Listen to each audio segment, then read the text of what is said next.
Hi, good morning everyone. Again, I'm coming with a new topic called business decisions in front of you. And these discussions, I will take some Hindi audio also because maybe who's not been clear so much in Hindi, at least he could understand. Because end of the time, our service, our process, and our you can say seva to all the business owner who will comfortable in English, Hindi. So please manage with your understanding.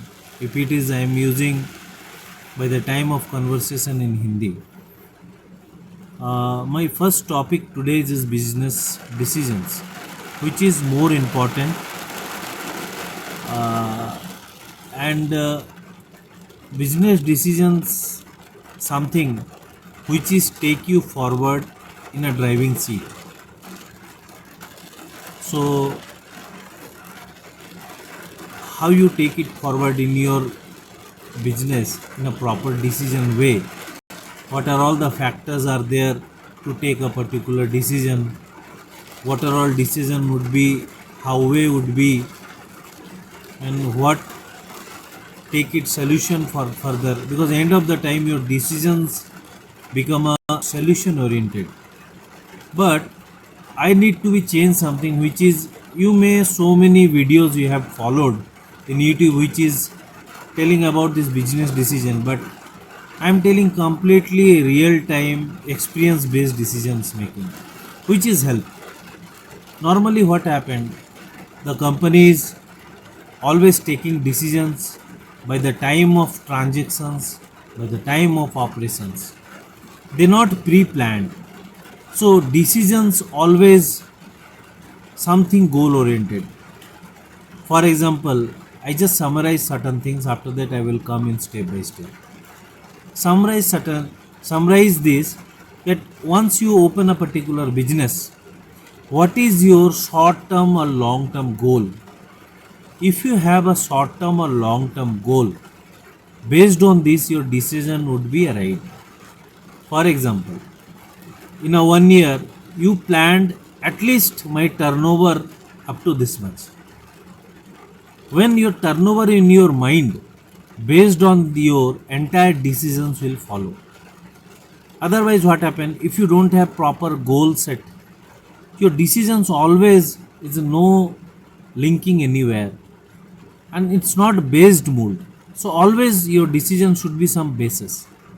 Normally in decisions we have three kind of decisions following. One is strategic decisions, one is critical decisions, one is diplomatic decisions. In company these three is always using.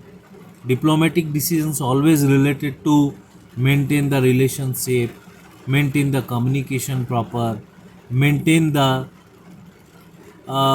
smooth environment in your office on your operations, which is called diplomatic. Many time in a customer level also you have to play, because which is required. And diplomacy always saying what you saying is not actually meaning. That is why the diplomacy calling the double meaning decision it is, which is also much more required. One is strategic decisions, means you have already set a goal or set a aim something.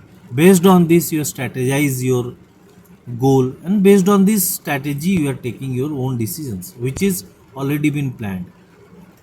So the strategic, diplomatic and goal oriented decisions always coming when you understand what needs to be done for your goal orientation. मैं हिंदी में बोलता हूँ कि हम जब decision लेते हैं कोई भी विषय में, तो डिसीजन तीन तरह से ले सकते हैं. एक गोल ओरिएंटेड होता है, एक स्ट्रैटेजिक ओरिएंटेड होता है, और एक डिप्लोमेटिक ओरिएंटेड होता है. लेकिन सबसे अच्छा डिसीजन लेने का तरीका गोल ओरिएंटेड होना चाहिए. जब आप गोल ओरिएंटेड डिसीजन लेते हैं तब बहुत सारे इमोशनल फैक्टर्स जो आपको ये डिसीजन लेने में रोकते हैं.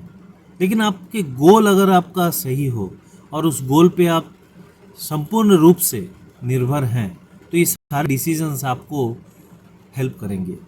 एक उदाहरण के तौर पर, एक टाइम आएगा अपने बिजनेस के लिए आपको दिन रात मेहनत करना पड़ेगा। कभी कभी ऐसा होता है, फैमिली इश्यूज होते हैं, आपको हर तरह की रिस्पॉन्सिबिलिटी निभानी होती है। उस वक्त अगर आपका दिमाग में ये गोल रहा तो ये गोल ओरिएंटेड डिसीजंस ऑलवेज रहेगा। आप सारे रिस्पॉन्सिबिलिटी को मेंटेन करते हुए भी अपने गोल को लक्ष्य रखेंगे और उस सभी कामों के बीच आप अपना डिसीजन ले पाएंगे। तो बहुत ज़रूरी है अपने जीवन में, अपने बिजनेस में एक गोल सेट करना। दो तरह के गोल होते हैं, एक है लॉन्ग टर्म, एक है शॉर्ट टर्म। हमेशा डिसीजन लेने से पहले एक लॉन्ग टर्म गोल रखना तो ज़रूरी है, उसको पाने के लिए एक शॉर्ट टर्म गोल भी रखना बहुत ज़रूरी है, क्योंकि एक एक स्टेप से ही हम कहीं जा सकते हैं। 1000 मील तक पहुंचना है तो पहला स्टेप लेना पड़ेगा। तो पहला एक स्टेप का गोल होना चाहिए और उसको बेस करके हमें डिसीजन लेने होते हैं। मैंने देखा है बहुत सारे बिजनेस ओनर्स, एमडीज ओनली अपनी ईगो सेटिस्फाई करने के लिए बहुत सारे डिसीजन लेते हैं जो कंपनी के लिए अच्छे नहीं होते हैं। एंड ऑफ द टाइम वो सोचते हैं कि हमारी कंपनी है, whatever I want to do I can do, but internally वो बहुत डिस्ट्रैक्ट करता है कंपनी को। इससे अच्छा ये है कि हम एक गोल ओरिएंटेशन रखें जिससे हम इमोशनल और अपने जो कमजोरियां हैं उससे बाहर हट के कंपनी के लिए सोच पाएं। तभी एक कंपनी सही से एक कंपनी खड़ी होती है। एक उदाहरण देता हूँ मैं, कुछ साल पहले तक Amazon and Flipkart loss making companies थी। उस वक्त सब सोचते थे ये लोग क्यों इतना इन्वेस्ट कर रहे हैं, क्या उनका उद्देश्य है, इतना इन्वेस्टमेंट के बाद भी इतना उनका लॉस हो रहा है। तो अगर देखा जाए बिजनेसमैन के हिसाब से इतना लॉस करके बिजनेस नहीं किया जा सकता, but they take in that risk. Why? मैं एक आर्टिकल में पढ़ा था कि अमेज़न सोचता था कि फ्यूचर में लोग ऑनलाइन छोड़ के कुछ सोच ही नहीं सकते। वो उनका गोल था। उनको पता था कि आज मैं इनको ये आदत दिलवा दूँ, भविष्य में ये ऑनलाइन ही परचेस करेंगे।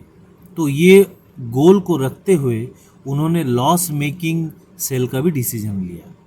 हमको लगेगा कि ये लॉस मेकिंग डिसीजन शायद सही नहीं है, लेकिन कभी सोच करके देखें, अगर आपका गोल होता तभी इतने बड़े डिसीजन आप ले पाते। बिजनेस एक रिस्क है, एक प्रॉफिट है तो एक रिस्क है। आप जितना बड़ा प्रॉफिट कमाना चाहेंगे उतना बड़ा रिस्क भी आपको झेलना पड़ता है। तो ये सब हम कैसे कर सकते हैं? हमारा डिसीजन को बेस करके। तो हमारा डिसीजन अगर गोल ओरिएंटेड हो और गोल को मद्देनज़र रखते हुए हम सारे अपने डिसीजंस इमोशनल हो, रियलिस्टिक हो, स्ट्रैटेजिक हो, डिप्लोमेटिक हो, सबको एक जगह पे कंक्लूड करके उस गोल को ओरिएंटेशन बनाकर हम डिसीजन लें तो ऑटोमेटिकली हमारा डिसीजन बहुत कॉन्क्रीट होता है। सारे डिसीजन किसी चीज़ को पाने के लिए ही होता है, तो वो गोल सेट करना बहुत ज़रूरी है। और ये सारे डिसीजंस के हेल्प हम अपने कंसल्टेंसी सर्विस के माध्यम से हेल्प करते हैं। हमारा काम ही यही है। We are doing all our consultancy service where we can suppose to hand hold the companies decision making facility, decision reporting structure, accounting structure, financial structure, controlling structure, man power facility, ये सारे facility we are providing to the company. मैं अपना description box में सारे detail दूंगा। अगर आपको इस रिलेटेड कोई भी सुविधा चाहिए आप हमें कंसल्ट करें।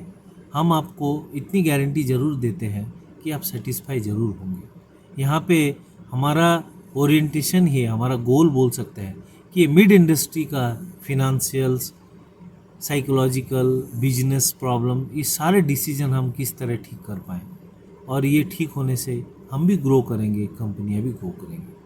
यही हमारा उद्देश्य था। तो आज डिसीजन के ऊपर मैंने एक छोटा सा समरी मीटअप आपको दिया। यू जस्ट थिंक अबाउट, अगर गोल ओरिएंटेशन डिसीजंस हो तो आपके सारे डिसीजंस उसी माफिक, उस हिसाब से आप ले पाएंगे और ये आपको बहुत हेल्प करेगी। Thank you very much. मैं अपना सारा जो सर्विसेज हैं उनके सारे डिटेल मैं डिस्क्रिप्शन बॉक्स में दे चुका हूँ। एंड ये डिसीजन को लेके मैंने स्मॉल एक आर्टिकल लिखा है, अगर आप चाहेंगे आप पढ़ सकते हैं। It will be helpful for you, completely free. Thank you very much for your time.